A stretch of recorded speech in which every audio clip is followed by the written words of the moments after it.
Good morning. Welcome to the latest in 5-minute marketing insights. Coming to you from Vancouver, we're in the middle of a heat wave and trying to get this recording done before it gets too hot in my office. I'm going to talk about customer care in 2021 and why it's the perfect storm. But I want to first start off by telling you an experience I had last night. In the middle of a heat wave, we're trying to get a little bit cooled off. And so we, like a lot of other people in Vancouver, got in our car because it's one of the few places that we have air conditioning. And we drove to McDonald's to get an ice cream, and because that seemed like a logical thing to do to kind of cool off. And we encountered a whole line of cars all strung out to the road, all waiting to get through the drive-through. And I thought, yeah, this is logical. There's a lot of people in their cars trying to stay cool. But it was taking forever to get to the order window and forever for people to be getting their orders. We finally got to the window and they greeted us with a message saying that we're taking cash only. And my response was from the passenger seat, that's so 2020. I haven't used cash in like a year or more. And she said, well, I'm sorry, but we closed down our ability to take credit cards. We closed that out at 9:00. And I'm like, hello, you're still open. Why would you do that? Anyway, it was a complete and total mismatch of customer expectation versus customer delivery. And if anybody had even remotely considered what was going on and people not wanting to cook in their own homes and likely going out or going in air conditioned cars, you may have even been able to anticipate it. Why do I start out with this as an introduction? It's because it's the tip of what is becoming a higher level of customer care, customer service expectation, but also the ability for companies to anticipate some of these things as our behavior has changed. Something as simple as saying cash only doesn't cut it anymore. For people who haven't used cash in the last year, it's not going to work. And then you're stuck in a line and like you can't get out and whatever. So 2021 is the customer care perfect storm. Now, let me take you back and tell you a little bit about what's going on. Our customer care needs are changing. Online transactions went up during the pandemic. We know that. Companies expect those changes to stick. And there's a high likelihood of sustaining this sort of new kind of go-to-market model post-pandemic, right? We have changed our behaviors. But in that transition, companies have had to kind of, move to technology quickly. They've had to move their people to support this movement, customer care in an online environment very quickly. And it hasn't always gone well. And some of that is a mismatch of skill sets, a mismatch of training, or just a real failure to understand how the customer experience is now being interpreted from a different perspective. And I use that word customer care rather than customer service very deliberately. So let's roll back and just see kind of what's been going on with some of this stuff. So there's a lot at play here. And from many different angles. And so there's labor shortages that are playing into this. There's a higher increased demand for customer care positions. With so many companies that have moved sales into online, they need people in this online customer service environment. But they're having a more difficult time finding people to actually fill those positions and getting them trained, the different skill set which is required in this. It's a different talent. There's also on the same level, a reluctance of workers to join this workforce.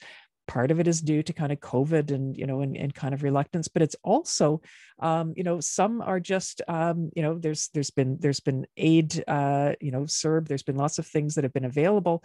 That's also coming to an end, of course, but there have been things that have added to the factor of it's been more difficult to recruit and train the right people. Add on to that, we've got supply chain and demand challenges. We all know that there's been a number of things, and it's the ripple effect, right? Of items there weren't as many things manufactured during the pandemic. We still are trying to catch up with that. There was also an increase in demand of a number of things like plywood, wood for building, renovation, stand-up paddle boards as an example. I mean, they're back ordered, right? I was trying to order something, they're back ordered for like months, and they've got a waiting list of 50 people. Just the whole manufacturing and the goods, it's still catching up. And so the supply chain, and then we had that boat in the Suez Canal kind of all messed up, and that messed up our world goods. We had some issues at ports in China. All of this is having a ripple effect, and so the supply chain, the shortage of people who can work in customer service. And so the upshot is that customers are feeling frustrated. They can't get what they want. It's overpriced. When they're calling to get support, they're not getting the kind of support that they should be getting, even if they're able to purchase things. We had people who have leftover frustrations from the pandemic. 60 million people lost money from travel that was canceled during the pandemic, and they're still trying to kind of figure all that stuff out and rebook. And the frantic thing around now, can things kind of open up? They want to rebook. All of that stuff is coming into play as well. Amazon became a major supplier of goods. As a result, even though they've done well at fulfillment, there's still a lot of complaints. There's issues around that because there's been new hires.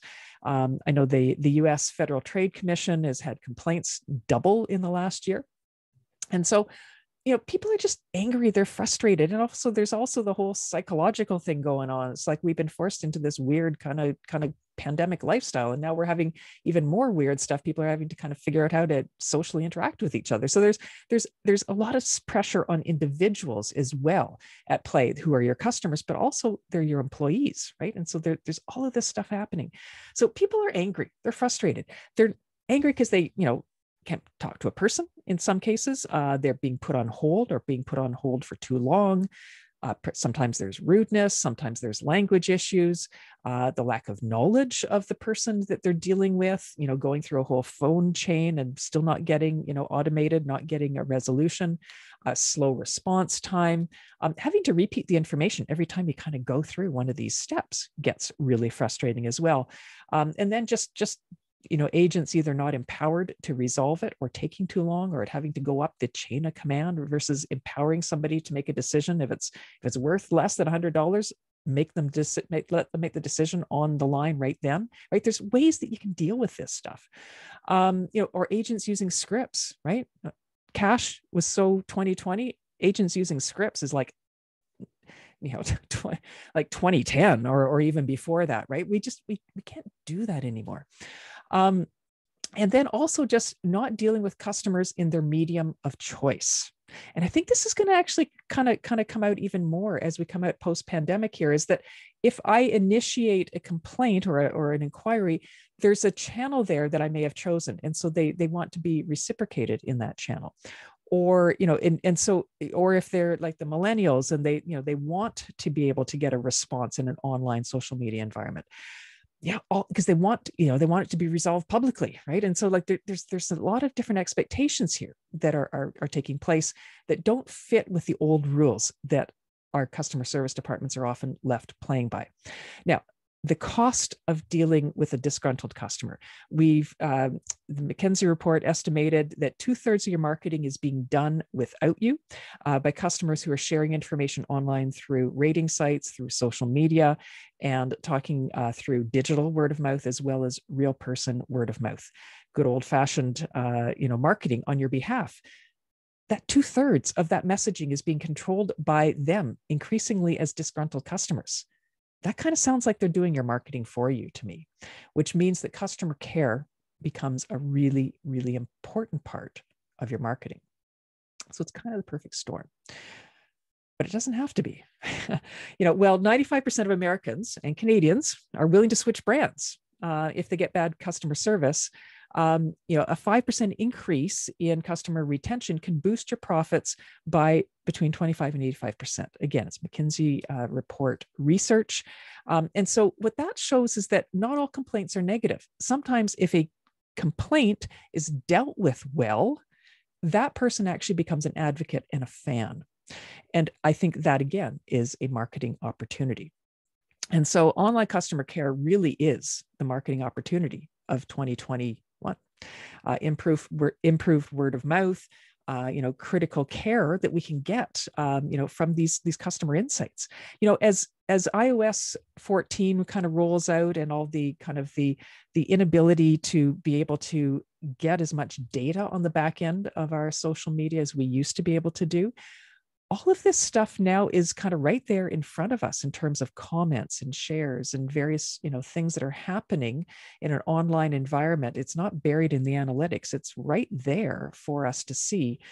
But we have to now have the mechanisms to see it, to respond to it, to act on it. And I think that, again, is a shift in our marketing thinking, going away from analytical on the back end to the personable, looking at what's on the front end in our social media, our, the online stuff, which is happening right in posts and shares that we can see, as well as gathering that intelligence from what is happening in phone conversations. And so, we really need to kind of recalibrate our approach, I think, to customer service and customer care. And because really, it is our new marketing department. So that's my insight for you this week. Customer care is the new perfect storm for 2021 as we emerge from the pandemic. You can see a little bit more detail in the blog post this week. I'll put a link to that in in the video. And thanks for being here and here for 5 Minute Marketing Insights. We'll see you back the next time we post.